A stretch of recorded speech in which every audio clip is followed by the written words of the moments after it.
Federal Parliament resumes today with the coalition embroiled in yet another round of internal turmoil over climate policy, after the Nationals met to formally dump their support of reaching net zero by 2050. The party's decision to ditch its commitment to the policy has put renewed pressure on Liberal leader Susan Lee. The Liberals are reviewing their commitment to net zero with a decision on that soon. Our political reporter Romy Stevens joins us now from Parliament House. Romy, what can you tell us? Good morning, Gemma. Well, this came after a unanimous party room decision made yesterday.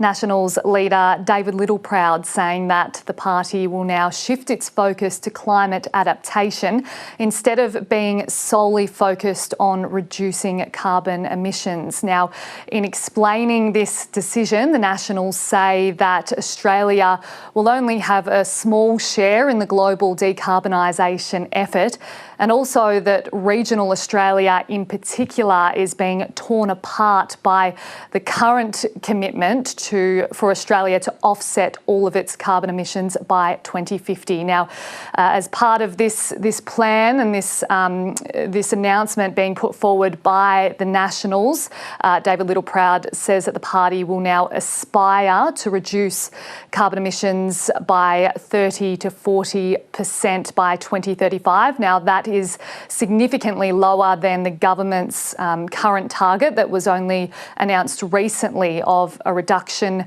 by 62 to 70% on carbon emissions during that same period. Now, this move by the National Party has raised plenty of questions on how the Liberal Party will now respond. The coalition has long had plenty of discussions and had division at times on climate policy, and earlier this year, following the election defeat, it was actually one of several factors that led to a split between the Nationals and the Liberals.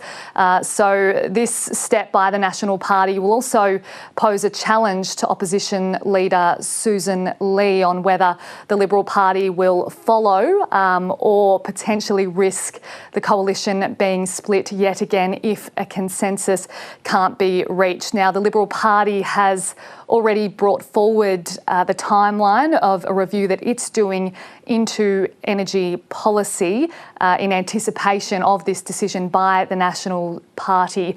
Now, David Littleproud was earlier asked whether or not the Nationals would urge the Liberal Party to also drop its commitment to net zero, and he said that that will be a decision for the party to make. Let's hear a bit more of what he had to say. The Liberal Party respected us and didn't tell us how we should have our policy, and I don't intend to do that. I'm going to allow them to get to that position under their own volition, and that's about respect, and that's how I operate within the coalition, is with respect. And Susan and I have had numerous conversations about that in allowing the Liberal Party to get to that position, and when they do, that's when we'll sit down again, and I think we'll do that calmly and constructively. Romy, how has the government responded to this?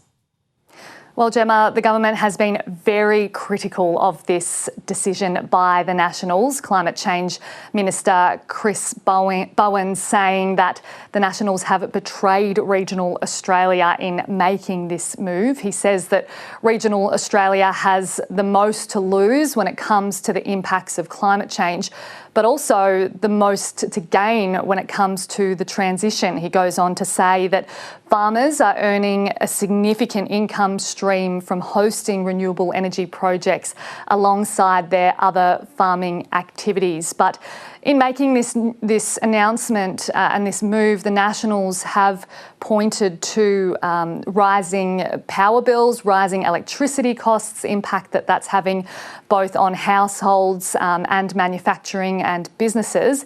The Prime Minister, Anthony Albanese, spoke to media earlier, and he was asked when power bills are expected to come down under the government's current renewable energy-led plan. Here's what he had to say. What has occurred on power prices is the product, in part, of the dysfunction and chaos that's been there of the coalition. 24 out of 28 coal-fired power stations announced their closure. They had no plan to do anything other than fight each other, and that's continuing today. What we've done is put a cap on gas and coal prices. Plenty of reaction to the ongoing climate wars that we have seen for quite some time now, and it's not expected to ease up anytime soon. Gemma?